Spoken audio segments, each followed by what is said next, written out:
Thank you all for joining us this evening as we take you through a walk through time, past, present, and future.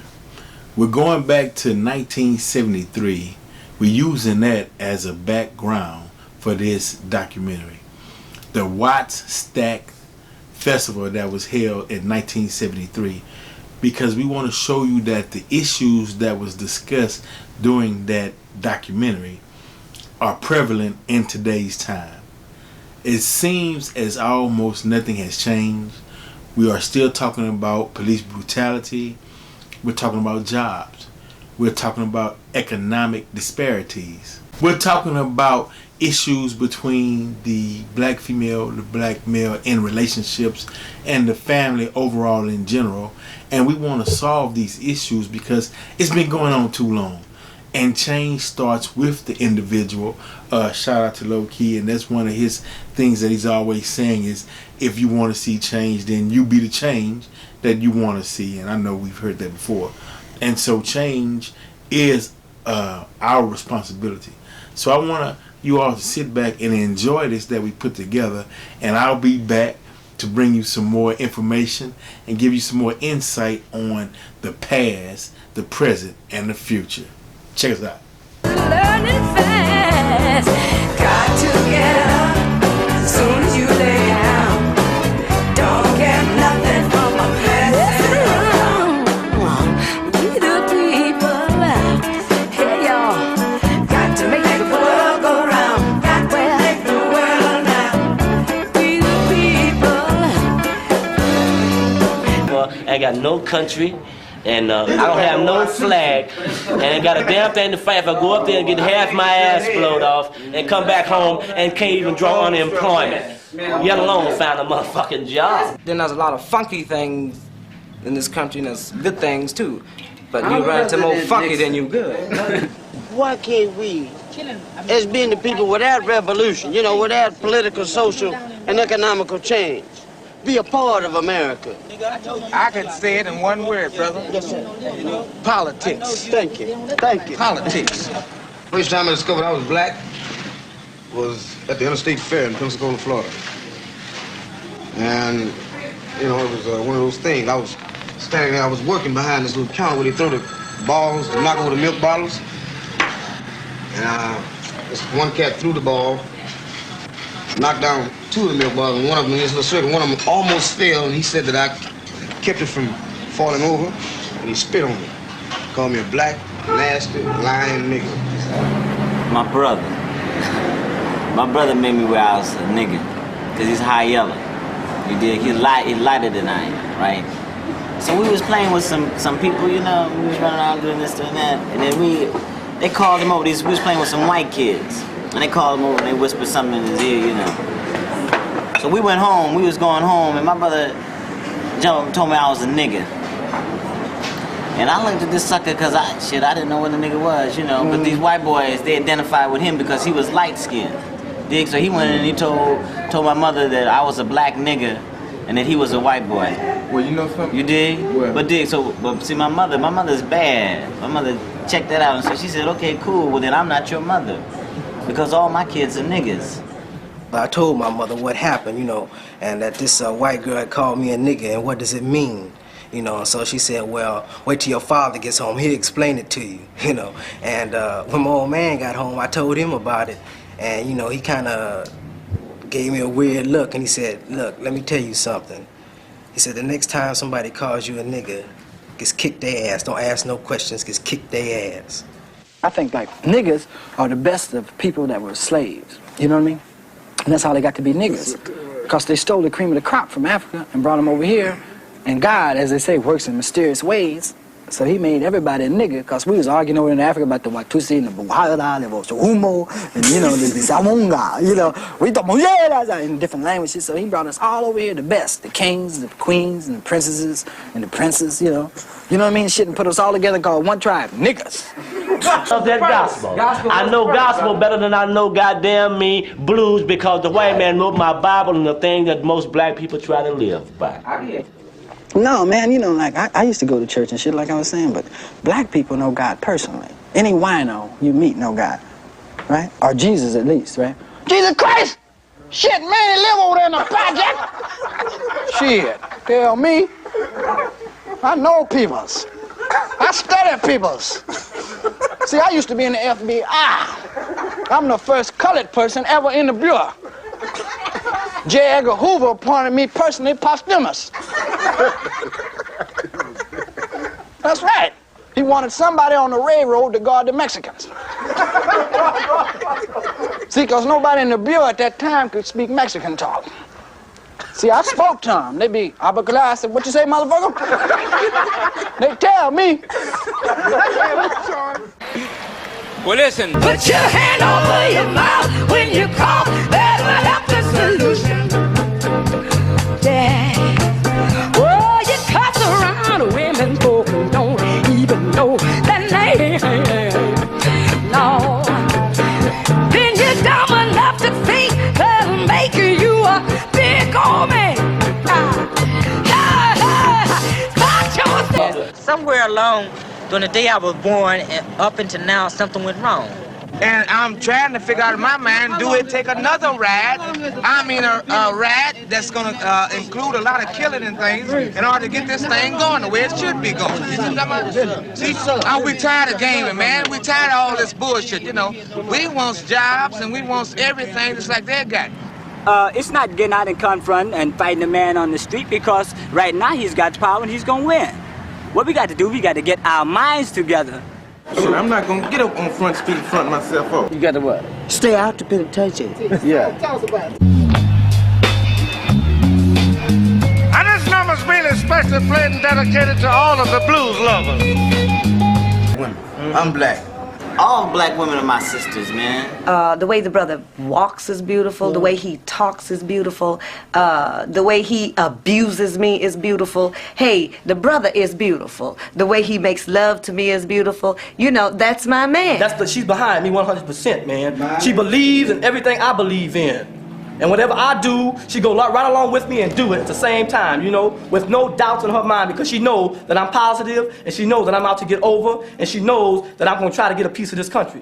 You know, I have to be the lead horse. I have to be in charge of, well, not in charge, but, you know, I got to be on top of her at all times. You think you the boss with you and your old lady? Well, I know I'm the boss. The reason why I know that because... See, your old lady is so bad, man. She actually got you believing that shit. No, the black woman has always been 2 steps ahead of her man. Always. I'd say, hey man, I'd prefer an older broad to a younger broad any day, because like the understanding is here and not so much here. Well, see, a lot of people think with the mouth and not the head, you know, like your mama. You're gonna get her physically first. No, mentally, brother. Go for the head. No, I mean, you know. The first thing that's gonna attract you is a physical thing. Ain't no sense in taking no head and leaving the rest. Take the whole thing. Yeah. See, when a woman steps out the door, if you said you want to jam her, jam her. If she can accept it, it's beautiful. Yeah, I'm gonna tell you the truth. I'm gonna be honest with you. I think I've had more women than both of you cats put together 1,000 times. We're not ready for all this bullshit we're getting from the black men. We're not taking anymore like we used to. That mean I have sex between 8 and 9 or 10, between the hour of 7 o'clock in the morning and the hour of 12. Now that nigga's crazy. So as you see, when you have an unjust system, and that unjust system where it puts brothers in jail for a long amount of time for petty crimes, you will see how it destroys the family.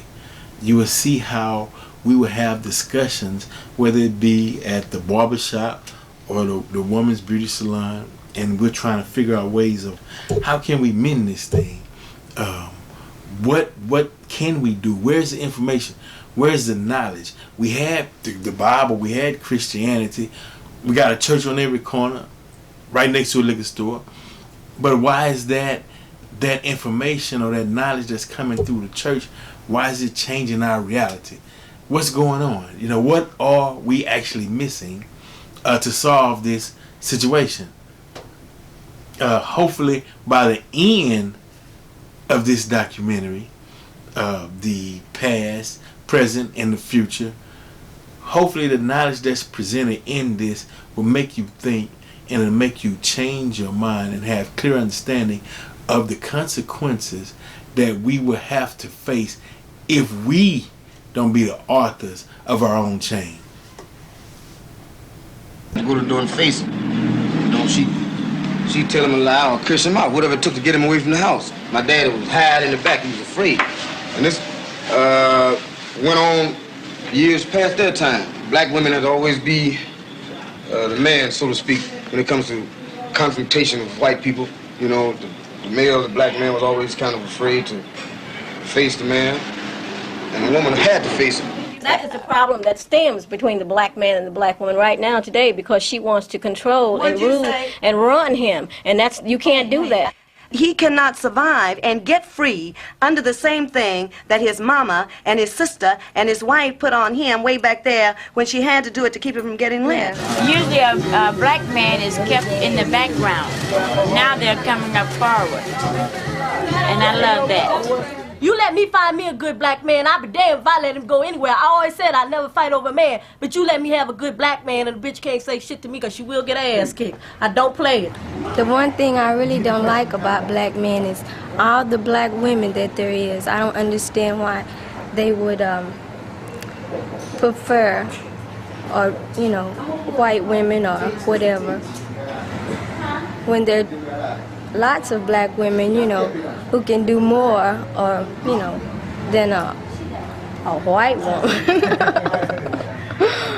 See, brother can play tricks on a white woman, and she can't cope with it. All she can do is say yes. But there are certain tricks that he can't play on a sister. Sure, if you get out there and pick up stuff straight broad off the street, don't think you're going to get a whole lot, because you ain't. You're not. That's why I condemn all black men, black women that get out there and get whitey, because it ain't shit. Now that was a little man, but he actually was a giant. His name was the Honorable Elijah Muhammad, who brought forth knowledge and information and wisdom to the black community in what is called the wilderness of North America, who receives his teachings from W.D. Farad Muhammad. Some may know him as Master Farad Muhammad.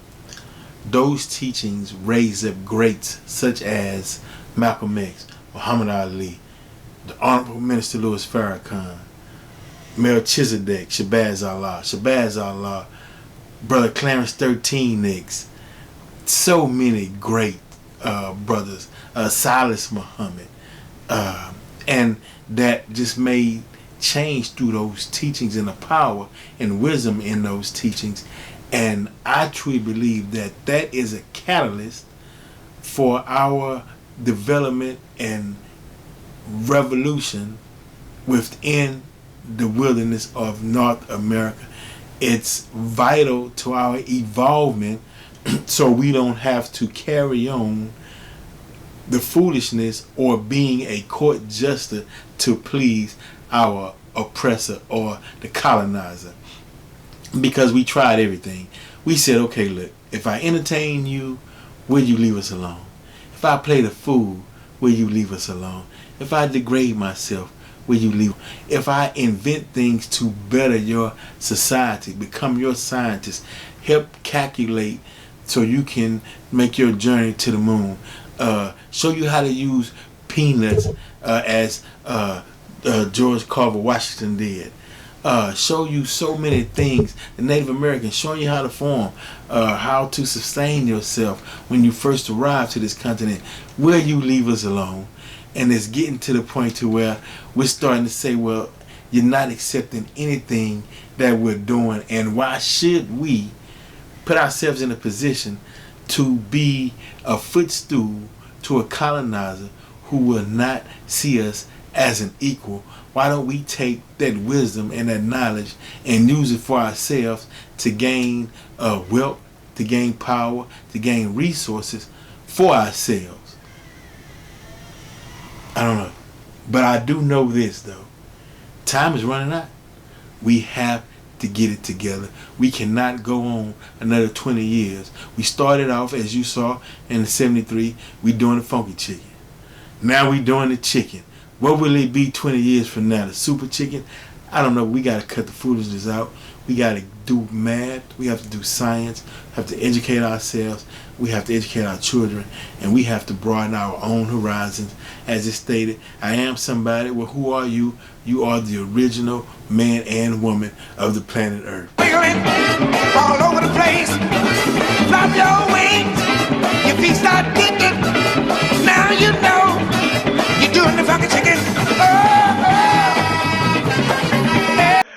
ticking, ticking, ticking, ticking, ticking, ticking, ticking, ticking, ticking, ticking, ticking. Stop and make them do the ticking. Communicate with this brother. You can take black people of many different shades that have obviously come from different parts of Africa during the course of this country's existence. But they're still a brother. But we are together. You know, we are one.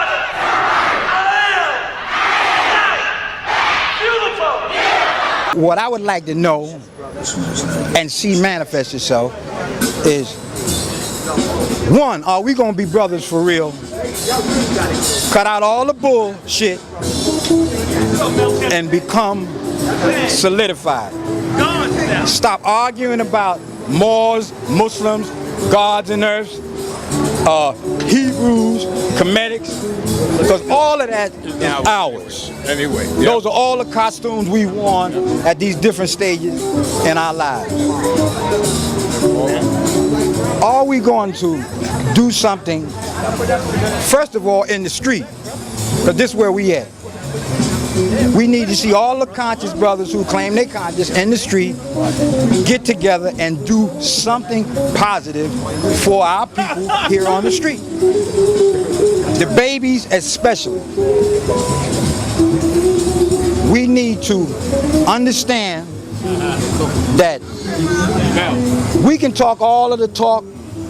And this is the supreme elder right here. We can jump up and down. Young right here, sister. So you next to greatness. But if we don't get rid of the foolishness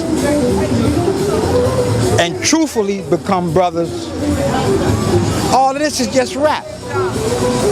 Personally, I'm tired of the rap game, the talking, because 20 minutes after the talk is over, it's back to business as usual. Most of the Negroes. And all that shows our people is that we're nothing more than a bunch of goddamn puppets. Somebody got to be pulling strings that we got all this knowledge and we can't get together. Now, we should be tired of being Pinocchio and having Geppetto's hand up our ass controlling us. You could be whatever you want to be. We got a common problem. We all have a common enemy. Let's solve that problem. Let's all come together on the common ground that we understand we got a common problem and there is a common solution. What we gonna do? First rule of the solution is separation. Become ourselves. Accept your own and be yourself. Right. That's the first rule. Second rule, want for your brother and sister what you want for yourself. Third rule, do not allow anything other than self to come amongst self and cause self to be divided. Next rule, the original man, this Asiatic black man, is going to be tried with three things in his life: sex, money, and opportunity. Usually one takes him out. But the devil's stepping his game up right now. So we was taught, how will you know when the devil's time is up and he's at the end of his rope? Because he'll perform his last and greatest trick. And what is that? He will give you his woman. So all of y'all that think y'all got something because y'all got Miss Ann, you didn't get Miss Ann. Miss Ann was sent. Miss Ann is on a survival mission. She is not in love with your monkey ass because 20 years ago she had your ass hung. Why should we believe a myth? No. The reality is the Caucasians are present on our planet. They are not natural or native to any part of our earth. But they had a great work to do, believe it or not, even though it was a work in rebellion to the natural and divine laws of God, yet God permitted it because without their work, God would not come out of his hiding place at the end of their season of rule and choose a people that they had destroyed mentally and spiritually and morally, and were in the process of destroying them physically. And then God came and interceded in the affairs of that suffering people. Thank you all for watching.